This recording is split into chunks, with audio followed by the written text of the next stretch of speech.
Eh? Aspetta, aspetta.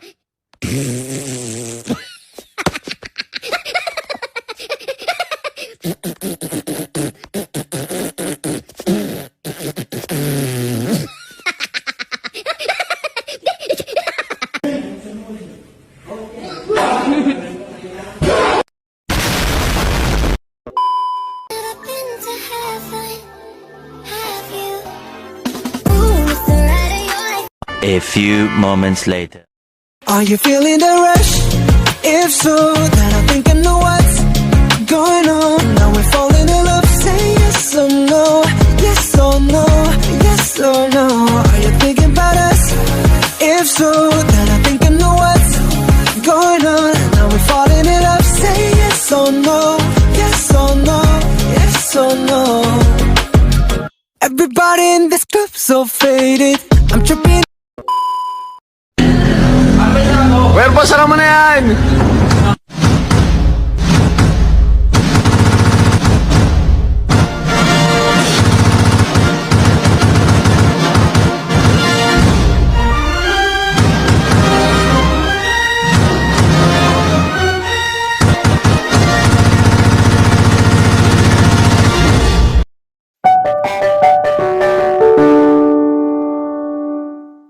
Nama saya Muhammad Kemal Firdaus. Ustadz, saya ingin bertanya, apa itu hukum waris? Waalaikumsalam warahmatullahi wabarakatuh. Hukum waris itu secara pengertiannya adalah suatu hukum yang mengatur peninggalan seseorang yang sudah meninggal dunia, di mana peninggalan orang tersebut diberikan kepada yang berhak. Dalam hal ini adalah ahli waris. Misalnya seseorang suami meninggal dunia, meninggalkan siapa? Istri, kemudian meninggalkan anak-anak. Nah, nanti peninggalan dari si suami yang meninggal tersebut berupa harta, baik harta bergerak ataupun harta tetap, ya, ataupun berupa hak, peninggalan tersebut akan dipindah tangankan atau dibagikan kepada yang namanya ahli waris. Tuh. Nah, adapun ahli waris di dalam hukum Islam ini kita bagi dua saja. Yang pertama dari kelompok laki-laki, ya, kemudian ada yang dari kelompok perempuan. Yang bisa menjadi ahli waris satu dari kelompok laki-laki adalah anak laki-laki tentunya. Kemudian cucu dari anak laki-laki. Lalu kemudian ayah bisa jadi ahli waris, kakek. Selanjutnya ada lagi saudara di sini, saudara laki-laki baik kakak maupun adik. Lalu yang bisa menjadi ahli waris adalah ponakan itu berarti anak kakak atau anak adik. Nah, yang menjadi ahli waris juga bisa paman itu berarti siapa? Adiknya bapak atau kakaknya bapak gitu. Atau kakaknya mayit, adiknya mayit itu paman. Kemudian anak paman. Dan terakhir yang menjadi ahli waris adalah suami. Sebenarnya ada yang bisa menjadi ahli waris itu adalah muktik. Muktik itu adalah karena sekarang sudah tidak berlaku perbudakan, ya. Orang yang memerdekakan hamba sahaya atau perbudakan itu disebut muktik. Ini juga bisa mendapatkan bagian, bisa menjadi ahli waris. Kemudian untuk dari kelompok perempuan yang bisa menjadi ahli waris itu adalah yang pertama anak perempuan tentunya. Nah, kemudian anak perempuan dari anak laki-laki. berarti cucu perempuan dari anak laki-laki. Selanjutnya ibunya mayit ya. Berarti yang selanjutnya adalah neneknya mayit. Kemudian kakak atau adiknya si mayit bisa jadi yang perempuan. Kemudian istrinya mayit, berarti yang meninggal dari suami. Nah yang terakhir kayak tadi, kalau ini mu'tikoh namanya. Yang mu'tikoh berarti perempuan yang memerdekakan budak. Nah jadi ini yang jadi ahli waris semua tadi yang berhubungan dengan si mayit yang meninggal tadi. Itu barangkali. Satu Ya. pertanyaan selanjutnya, berapa besaran bagian yang dimiliki oleh ahli waris? Nah kalau untuk bagian besaran bagian bagi ahli waris, ini panjang kalau nggak cukup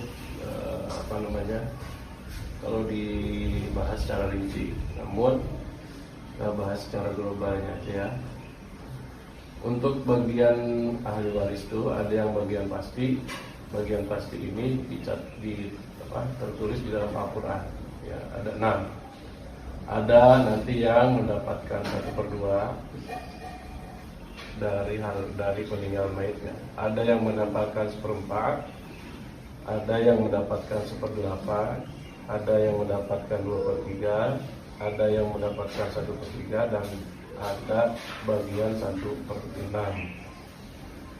Nah, kesemua bagian ini tentu ada persyaratannya. Siapa yang mendapatkan 1/2, siapa yang mendapatkan 1/4, siapa yang mendapatkan bagian 1/8, ada persyaratan secara rinci. Nah, di samping itu juga nanti ada asobah. Asobah itu berarti sisa dari bagian yang pasti tadi. Asobah ada 3. Asobah, ada asobah suci, ada asobah ma'agoiri. Mungkin itu aja untuk bagian ahli waris yang tercatat di dalam Al-Quran itu ada 6. Ya, dari 1/2, 1/4, 1/8, 2/3, 1/3 dan 1/6. Baik Pak Ustadz, saya ingin melanjutkan pertanyaan selanjutnya. Kapan seseorang bisa dikatakan tidak boleh mendapatkan waris dalam Islam? Nah, seseorang tidak akan bisa menjadi ahli waris selama apabila dia berstatus sebagai budak. Yang ini sudah tidak ada ya. Kemudian yang kedua, apabila seseorang membunuh orang yang mewariskan. Misalnya ada seorang anak membunuh orang tuanya, nah, maka anak itu tidak bisa menjadi ahli waris atau tidak bisa mendapatkan warisan. Kemudian yang ketiga, seseorang yang beda agama dengan mewaris dengan orang yang mewariskan. Misalnya orang tuanya muslim, anaknya non muslim, maka anak itu tidak bisa mendapatkan harta atau tidak bisa mendapatkan warisan. Itu paling tidak 3 ini yang yang tidak bisa menjadi ahli waris. Sebenarnya masih ada orang-orang yang memang kita berhak untuk mendapatkan warisan. Namun kalau yang secara pasti ya ini tidak bisa mendapatkan warisan. Tapi apakah yang menerima warisan boleh menerima wasiat juga Pak Ustaz? Nah, pertanyaan apakah seseorang ahli waris atau ahli waris itu bisa mendapatkan wasiat ya, bisa mendapatkan wasiat? Boleh. Seorang ahli waris atau boleh ahli waris misalnya salah satunya mendapatkan wasiat, akan tetapi dengan syarat harus ada persetujuan dari ahli waris yang lain ya. Kalau ahli waris yang lain tidak setuju atas wasiat itu, tidak boleh, tidak boleh diluluskan. Yang boleh mendapatkan wasiat seorang ahli waris apabila disetujui oleh ahli waris atau pihak ahli waris yang lain. Ya. Juga dengan catatan wasiat itu tidak lebih dari 1/3 peninggalan mayit. Itu barangkali. Baik Pak, terima kasih atas jawaban yang Bapak berikan kepada kami. Semoga apa yang Bapak sampaikan bisa bermanfaat bagi kami maupun mahasiswa lainnya. Terima kasih. Wassalamualaikum warahmatullahi wabarakatuh. I gotta know, are you feeling the rush? If so, then I think I know what's going on. Now we're falling in love, say yes or no.